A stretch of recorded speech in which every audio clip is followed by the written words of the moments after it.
Sesaat lagi Anda akan mendengarkan podcast Anti Was-Was yang dipersembahkan oleh Smart Friend Community.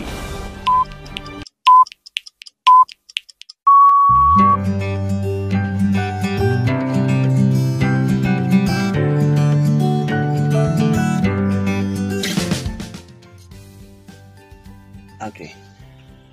Bismillahirrahmanirrahim. Assalamualaikum warahmatullahi wabarakatuh. Selamat malam. Hai friend, apa kabar? Senang sekali saya Wigdado Firmansyah malam hari ini bisa menyapa teman-teman semua, friend semua dimanapun berada. Ini adalah hari ketiga di bulan Ramadan dan ini adalah sesi atau episode keempat dari dari podcast Anti Was-Was. Kalau kemarin kita sudah ke kota Tangerang, ketemu dengan Mas Purwanto. Sekarang saya terbang jauh sekali menuju ke ujung barat Indonesia. Kita sampai di Aceh, ya. Tepatnya di mana nanti kita akan tanya sama orangnya langsung. Di ujung telepon saya sudah tersambung dengan Mbak Nia Robiatun. Betul ya? Betul, Mas. Oke. Assalamualaikum Mbak Nia. Waalaikumsalam warahmatullahi wabarakatuh. Sehat Mbak Nia ya? Alhamdulillah sehat. Gimana Mas Dado, sehat juga? Alhamdulillah. Tadi jadi gini friend, sebelum saya nelpon ke Mbak Nia itu, sebelum kita ngobrol sekarang ini, saya nelpon dulu dan nanya untuk konfirmasi begitu. Dan kata beliau jam 7 itu baru buka. Itu beneran tuh jam 7 baru buka? Iya, di sini tadi kurang lebih jam 6.49 lah. Jadi kami biasanya memang kalau di Aceh nih udah biasa ya. Kalau buka itu memang jauh lebih lama daripada yang ada di Pulau Jawa gitu. Oke. Padahal waktunya WIB sama ya? Waktu Indonesia. Pakainya apa? Betul. WIB kan ya? Sama WIB juga. Tapi di sini imsaknya lebih lama juga gitu. Kurang lebih jam 5:11 tuh udah subuh kalau nggak salah ya. Oke, jadi memang juga mengikuti ya imsaknya lebih lama sehingga bukanya juga jadi lebih lama. Tapi kalau berarti jam segitu belum senja ya? Memasuki senja ya, jam 7 menjelang jam 6. Jam 6 tuh orang masih banyak di luar gitu. Masih pada kalau dulu ya sebelum waktu Covid jadi pandemi kan. Banyak yang jam 6 itu termasuk saya tuh seringnya ya kalau ada waktu luang gitu ya ke pantai karena di sini deket pantai kan. Oke. Gitu. Jadi jam 6 tuh masih terang lah. Iya. Gitu. Mbak Nia ini di wilayah di nama daerahnya apa? Saya di kotanya di Banda Aceh. Di Banda Aceh. Oke. Nah, Mbak Nia kesibukan sehari-hari apa sih? Aku sehari-hari kan sebagai ibu rumah tangga ya. Cuma sambil usaha kecil-kecilan lah, wirausaha gitu. Jadi ya begitulah, kadang juga freelance gitu. Kayak begitulah. Kalau boleh tahu wirausahanya apa di bidangnya nih? Aku lebih ke ini ya. Jual baju anak dan bayi. Sama jual hasil sendiri gitu, maksudnya kayak misalkan saya bikin ada beberapa kerajinan tangan yang pakai brand sendiri gitu. Oke. Semacam apa boleh tahu kerajinan tangannya Mbak Nia? Kayak kalau sekarang karena masker ya, jadinya banyaknya orderannya itu masker gitu. Cuma kalau misalkan sebelum wabah nih kayak misalkan bantal anak gitu, atau baju anak kayak gitulah. Tapi ya memang desain sama pengerjaannya itu dari kami gitu, bukan pabrikan gitu. Iya Mbak, berarti masuknya home industry begitu ya? Iya, kurang lebih gitu emang Mas. Oke. Pemasarannya sendiri masih di daerah Banda Aceh saja atau sudah keluar pakai toko online misalnya gitu? Memang saya udah kurang lebih ya udah 7 tahun lebih lah toko online juga. Kalau di Banda Aceh ada juga toko offline-nya gitu. Jadi memang untuk pemasaran sih udah kemana-mana sih gitu. Wow. Jadi ya kalau sekarang sih memang membantu sekali ya yang pemasaran online itu, gitu. Karena udah gampang gitu. Mbak Nia punya peran ganda seperti itu, jadi wirausahawan juga, jadi ibu rumah tangga juga, punya aktivitas lain juga. Sulit gak sih bagi waktunya sebenarnya? Sebenarnya sih kadang kita karena kalau belum ketemu ritme apalagi pas waktu misalkan dari gadis ke nikah, dari nikah punya anak itu kan waktunya kayak tep gitu cepet ya. Jadi pertama ya kaget juga, cuma lama-lama sih kalau udah ketemu ritmenya udah enak aja gitu. Tapi ngomong-ngomong, ini dimulainya sesudah menikah atau waktu sebelum menikah sudah memulai usaha ini sebetulnya? Sebenarnya aku jualan online itu emang kayaknya bakat aku sama jiwa aku emang lebih ke dagang ya. Aku jualan dari SMP gitu. Wow. Kan. Jadi dari teman ke teman gitu kan. Jadi sering bawa barang-barang ke sekolah gitu, entah apa aja dibawa. Nah itu pas udah nikah gitu kan ditawarin sama suami apa mau kerja atau mau jualan. Saya pilih untuk jualan gitu kan. Kayaknya lebih jiwa saya gitu. Akhirnya jadi abis nikah tuh ya itu buka toko baju bayi. Toko offline-nya tetap di Banda Aceh gitu kan. Cuma saya kuatin sama online juga gitu. Oke. Siap. Mbak Nia, saya belum kenalin tadi. Mbak Nia ini juga adalah leader Smart Friend Community Banda Aceh ya. Aceh sebenarnya masih Aceh ya? Raya ya. Masih Aceh Raya ya. Jadi rencananya mungkin nanti akan ada lagi gitu ya yang ini, cuma saya belum menemukan. Belum menemukan, maksudnya gini, sebenarnya udah sering ngobrol tuh sama kayak Mas Rinaldi gitu atau Mbak Linda gitu kan. Iya. Tapi saya mungkin nih karena waktunya lagi wabah begini ya jadi agak susah gitu. Tapi di bayangan saya sih kayaknya udah mau ngasih tempat di mana yang bisa bikin leader baru gitu. Oke. Gitu. Dari tadi saya menyapanya dengan sebutan Mbak. Sebetulnya kalau di Aceh sendiri menyebut orang lebih tua perempuan itu biasanya apa? Atau sebutan untuk kakak perempuan lah begitu? Kalau di sini sebenarnya kakak ya. Oh kakak. Kakak atau cuma kan kalau saya sebenarnya aslinya orang Bogor. Oh, ari kitu mah geningnya. Iya, jadi di sini pun sering dipanggilnya teteh gitu. Tebih-tebih ke Aceh jauh-jauh gitu, ternyata orang Bogor. Udah berapa lama Teh Nia? Saya panggilnya jadi Teh Nia. Teh Nia di Aceh. Di Banda dari Aceh. 2012 ya, semenjak nikah langsung diboyong terus ke sini. Oke. Gitu. Jadi suami saya orang Aceh memang. Teh, ada gimana perasaan tuh penyesuaian dari Bogor kemudian harus berjauhan dengan keluarga gitu? Karena kalau saya sih sebelum nikah juga memang udah suka merantau ya. Dulu juga pernah tinggal di Halmahera di Maluku Utara gitu kan. Wow. Jadi jauh. Kayak padahal biasanya orang Sunda mah jarang kemana-mana. Bener. Ya maksudnya orang Sunda mah biasanya ya emang di daerah Jawa aja gitu. Cuma kalau sekarang mah udah udah terbalik gitu. Tapi ya saya prinsipnya sih kalau bagi saya ya di mana langit di mana bumi dipijak, di situ langit dijunjung. Di situ langit dijunjung. Jadi ya asal kita lihat sekitar bagaimana gitu kan, habis itu ya nanti kalau kita baik atau nggak macem-macem pun kan orang juga insya Allah nggak akan berani gitu ya untuk macem-macem gitu.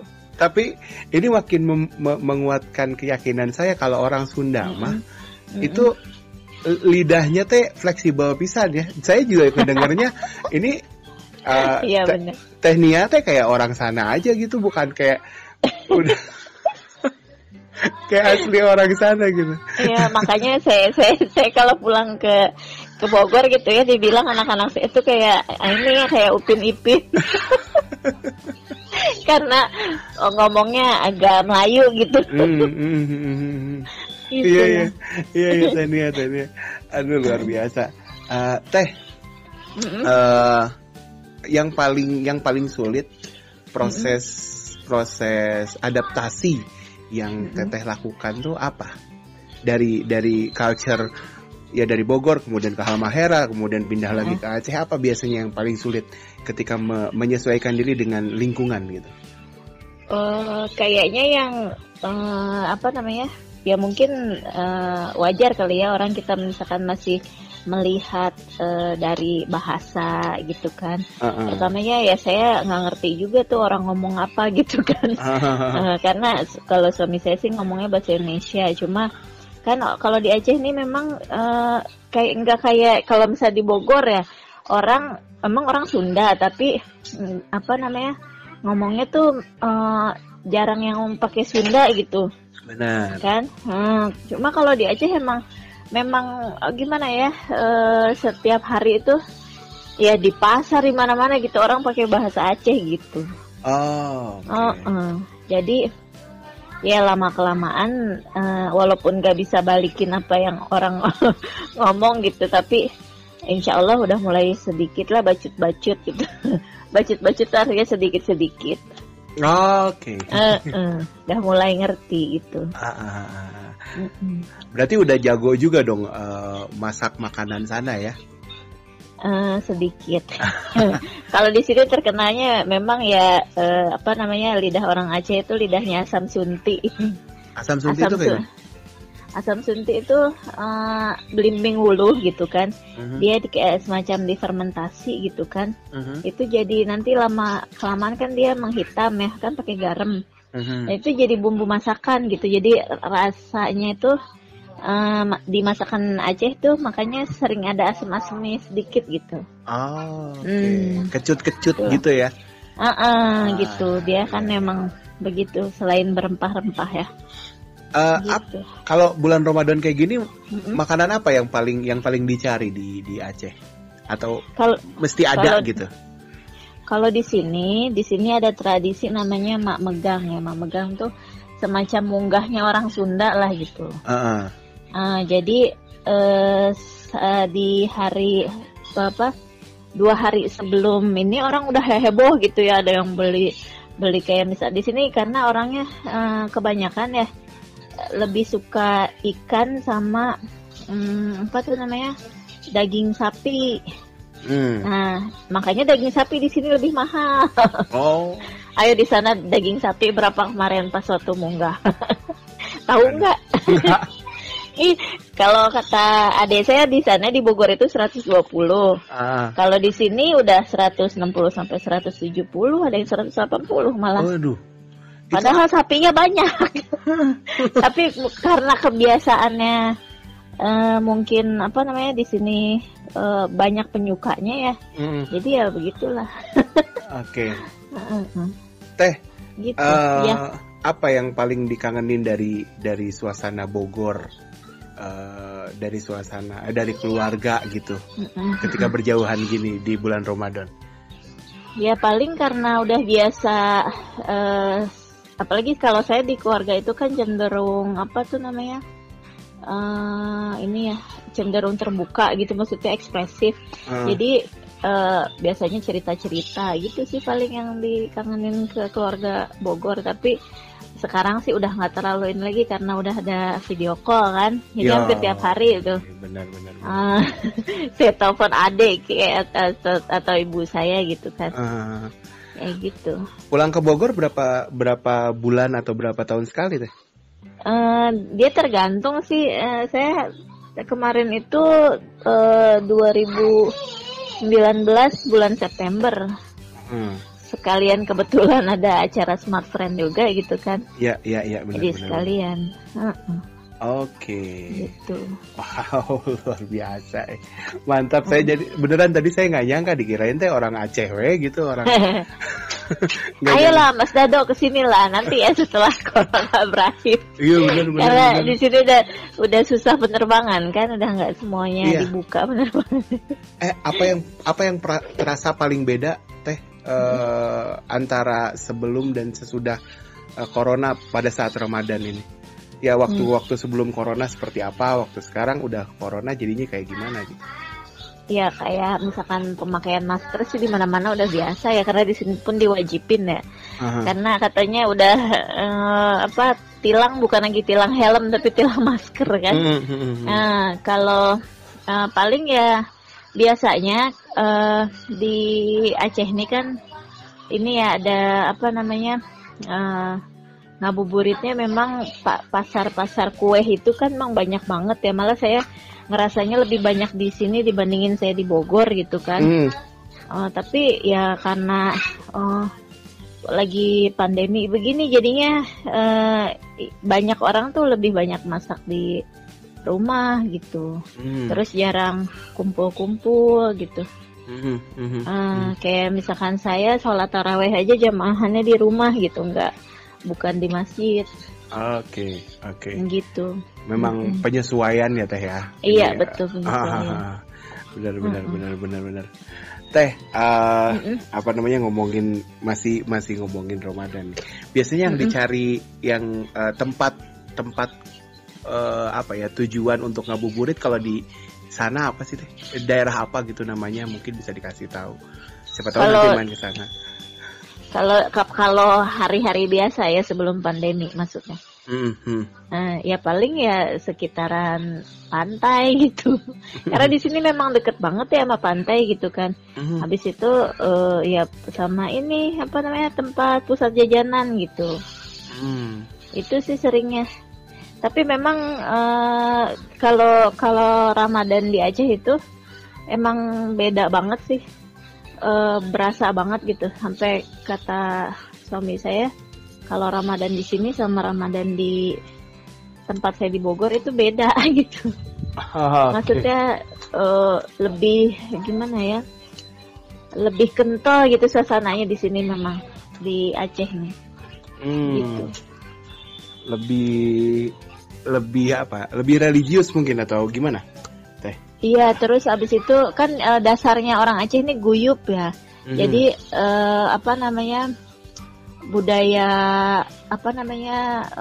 sedekah makanan tuh jalan banget gitu kan. Terus sebenarnya bagi orang Aceh itu ketika perbedaan antara sebelum pandemi sama yang kayak sekarang gitu kan.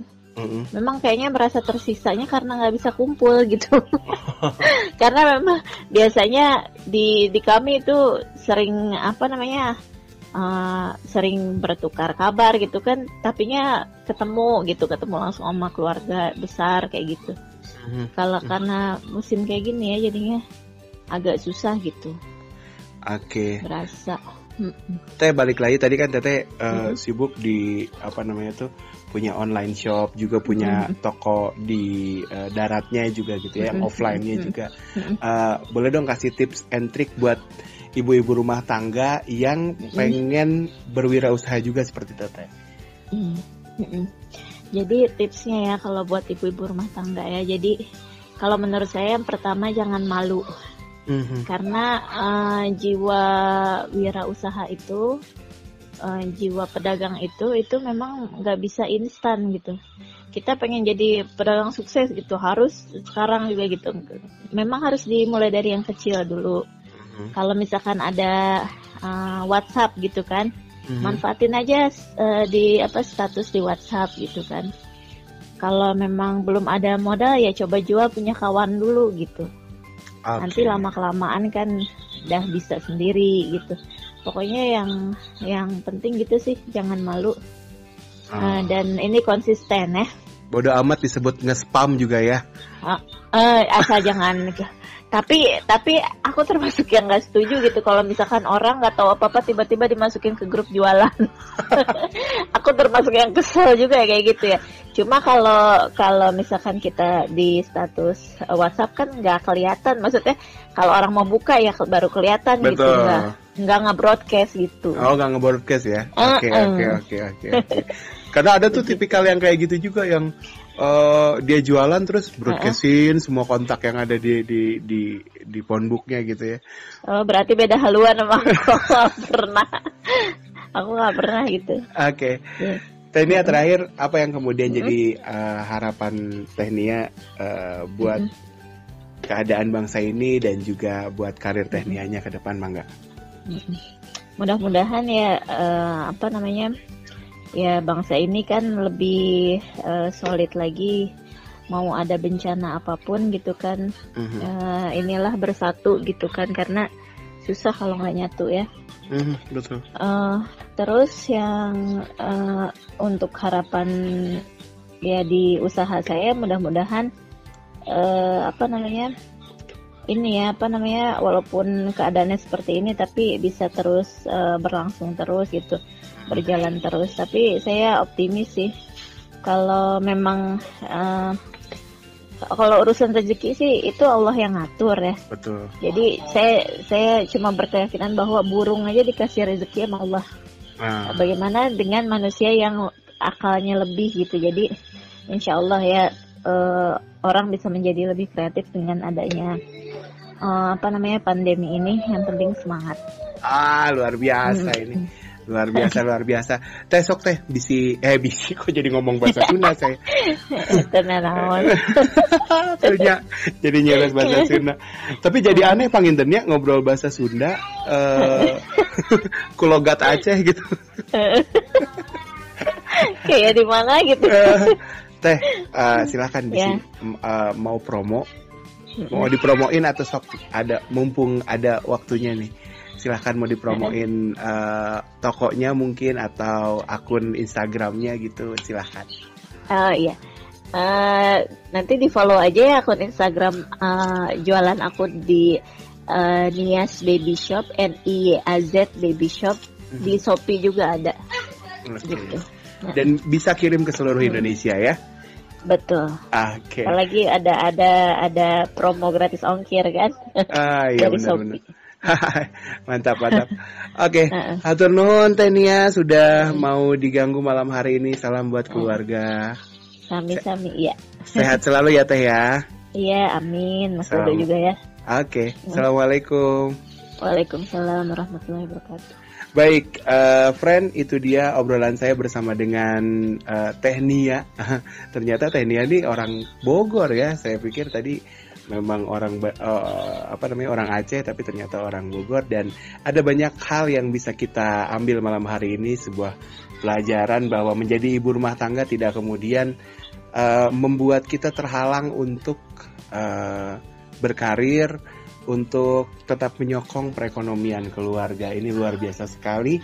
Sampai bertemu di podcast Anti Was-Was selanjutnya bersama saya Big Dado Firmansyah. Sehat selalu semuanya. Stay safe, anti was-was. Billahi bisabil haq. Assalamualaikum warahmatullahi wabarakatuh. Bye.